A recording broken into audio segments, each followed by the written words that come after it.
Bismillahirrahmanirrahim. Can you please explain the importance of Tariqat knowledge in comparison to scholarly knowledge? I'm having difficulty in portraying this information to people that keep advising me to study fiqh. Alongside this, I'm getting frustrated at how people have the perception of tasawwuf as being very feminine-like way. How can I clarify this to people? Euzu billahi mineşşeytanirracim. Bismillahirrahmanirrahim. Destur, madam. Look, making a show. Look. Just as I'm about to start, just to make a show. Sign of a munafiq. Okay. Bismillahirrahmanirrahim. We're asking support from our Shaykh. Whatever that is sending us, whatever is necessary, we're going to take. This is not an academic, scholastic association. We're not here to collect knowledge and to carry it like donkeys. Donkey carrying books doesn't give any benefit to him. We're here to take knowledge that gives benefit to us. And as much as we are putting it in use and experiencing that knowledge becomes the best of knowledge. Knowledge that you cannot experience, is that real knowledge? Someone else's knowledge is not yours.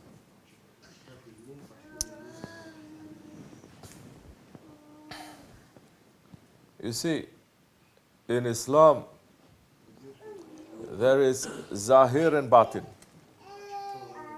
Where ilm, knowledge is concerned, there is zahir and there is batin. There is external and there's internal. This body is zahir, is external. The ruh, the spirit, is internal. Which is more important? Is there any debate? Is there any debate which is more important, the external or the internal? No debate. It is the spirit that is more important. So, it is a spiritual knowledge that gives life to the knowledge that you possess. There is Shariat. Is it important? Of course it's important. Now, we're not saying the batin knowledge, the spiritual knowledge is important, so the spirit, the physical knowledge, you can just throw it aside. External knowledge, you can throw it. No, you cannot throw it. It has to be there. It is there. But it is like this. You have to have the physical, the laws. It represents one wing. And you need to have the spiritual knowledge. It represents another wing. With both these wings, you can take off. If you only have one without the other, what happens to a plane? If only one engine is working on the wing, it will circle around, keep circling. It's going nowhere. Intelligence you have to have. Intelligence you must have. But just as the plane that takes off, first it uses the wheels. Shaykh Effendi said this, no? He uses the wheels. And the plane is taking off, the wheel is going faster and faster and faster. Then what happens? Once it starts taking off, and the engines, they are working, and it's going straight, the wheels, do you use them anymore? You have to put them in. You have to hide them. Is it still there? Yes, it is still there. It is the wheels that brought you up. But now, you have to leave that. You cannot say the wheels are there, still I must have it. Now, it will upset the balance when you're on your journey now. The fiqh, what we call the laws in Islam, people are studying fiqh, people are studying the Shariat, the law, as if they want to become lawyers in the fiqh. Says who? Everyone lives in America. We all need to know the laws of America, correct? Do you see any American or any British person or any other country, because they live within the legal system of that country, they're so concerned that they study all the laws as if they're a lawyer, but they cannot become a lawyer? Do you ever see that? No. What happens? When you need to know the law, you hire a lawyer. Do you have to become one? No, you don't. Because there are different works for you to do. So the fiqh, when they say study the fiqh, study the laws of Islam, it is as if to become a lawyer in the fiqh, to become an alim in the fiqh. But if we're saying, just say to me, the 54 fars, they don't know. Say to me the 32 fars. These are the basics of fiqh. They're not able to answer. They don't know. If we say to you, what is the obligations of wudu? Taking your ablution, the obligations. What is the obligation? And what is the sunnats? And what are the other actions that perfects it? They will not be able to give you an answer, but they know so much now. So the basics are missing now. You have to learn the basics. What are the basics? Learn your 32 fars. Learn your 54 fars. Learn how to enter into the bathroom, how to take wudu, how to take ghusl. Learn how to pray, how to fast. Learn. Beyond that, if you think that you want to learn more, it's up to you. You may learn more. But ask yourself, what is your reason now for learning? To know more. Why you need to know more? They say to you, read. Reading is good. Why you have to read? For what reason you're reading? Why are you going to learn now all these intricacies of the law? Why? For what reason? And which kind of fiqh are you learning now? Now they don't believe in mazhabs, the schools of thoughts. So which fiqh are you going to pick up? Okay, you say we believe in the Hanafi. Where are you going to learn? Which Hanafi?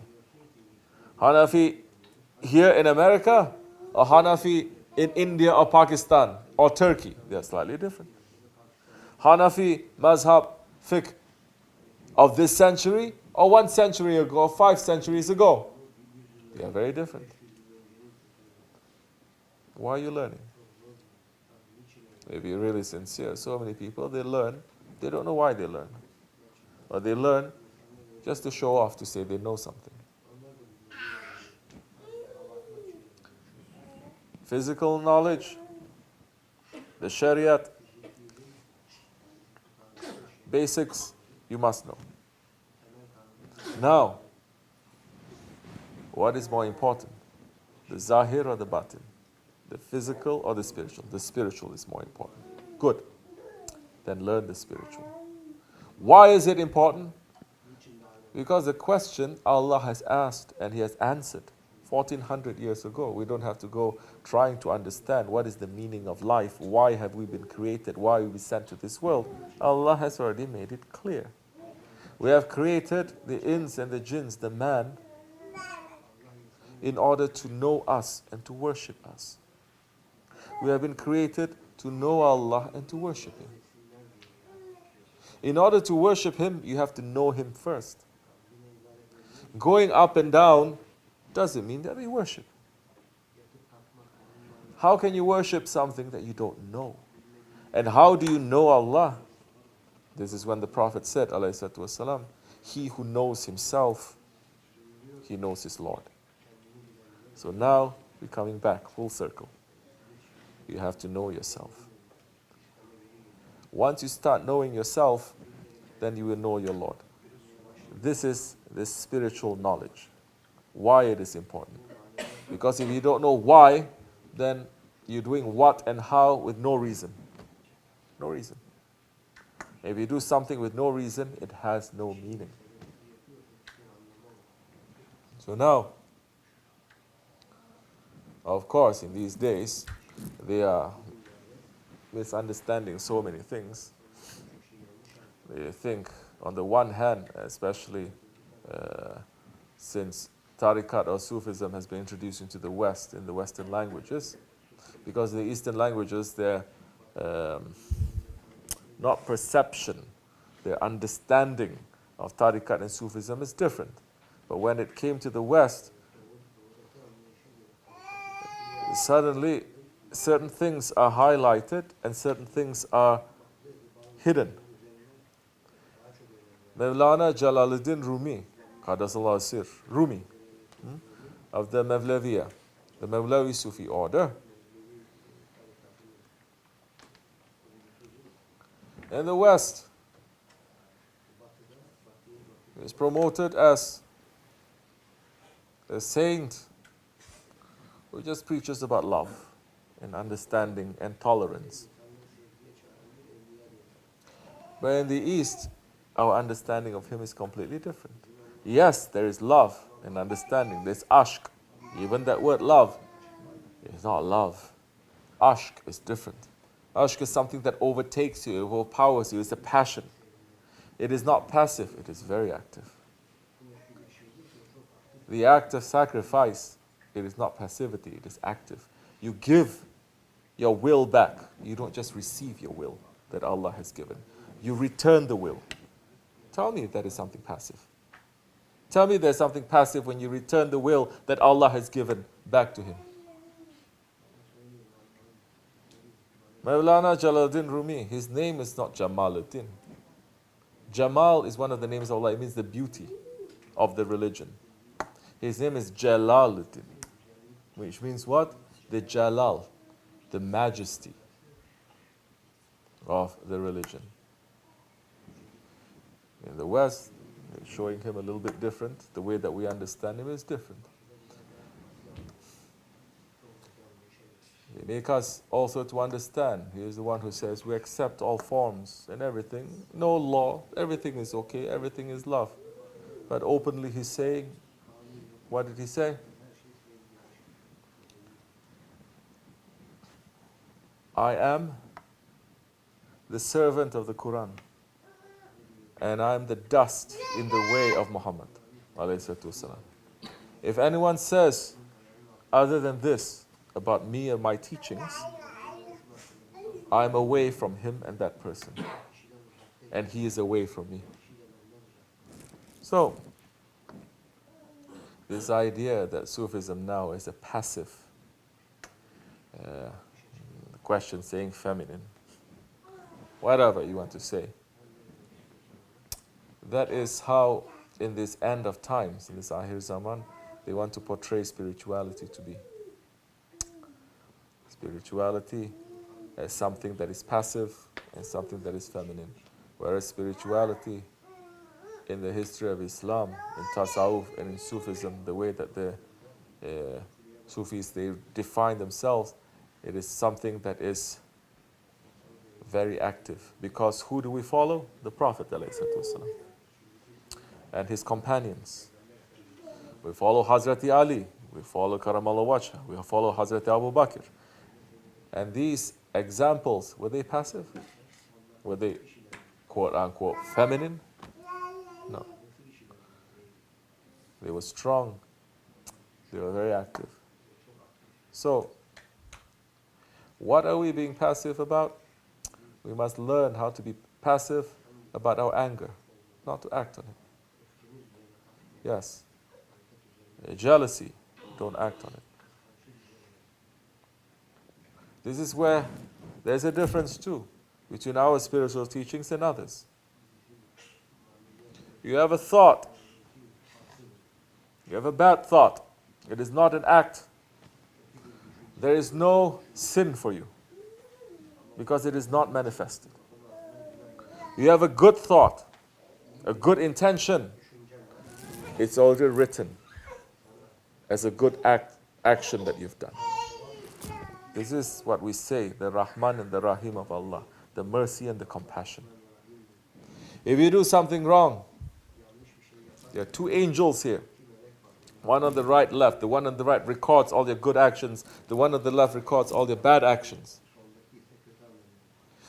When you do something wrong, the one on the left, before he records, he asks the permission of the one on the right. He committed a wrong thing. Should I write it? The one on the right says, do not write it. For how long? 6 hours. If within the 6 hours he asks for forgiveness, do not write it. If he does not ask for forgiveness, then write it, the action, one time. Meaning if he lies, he just lied. This is what he did, and the punishment for that is that. If a man does something good, the one on the right does not ask the permission of the one on the left.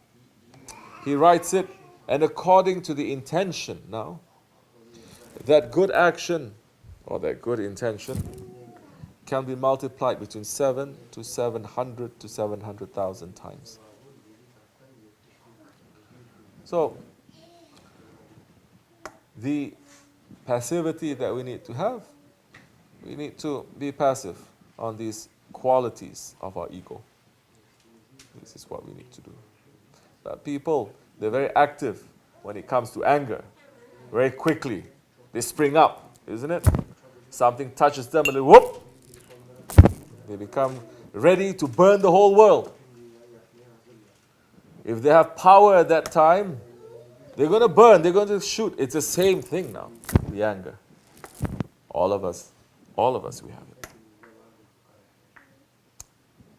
Envy. Man who has envy. If you have a drop of envy, the doors of paradise is forbidden to you. You cannot enter into paradise. Now, we're talking about beyond, believing in this or that. We're talking about basic values of the human, of man. What is important, what is not important. Now, to be able to control that, to be able to make that passive, that is important. That is what spirituality is teaching. And inshallah, I'm just saying small things about this question. Don't say something that is going to convince to other people. And do things, say things first, convince yourself. If you understand, you'll be able to articulate that understanding. Not just to say the way you understand, but because you understand, you're going to understand the question the person asks and how to approach that person. Meaning, you'll be able to understand what his heart is. If you don't understand your beliefs, you can never articulate it. You can never explain it. People will just not get it. That's how it's going to be. You're just not going to get it. But if you understand, you ask yourself that question. You start thinking. You come up with the answers because it's given to you that time, inshallah. Ya Allah, forgive me. Assalamu alaikum.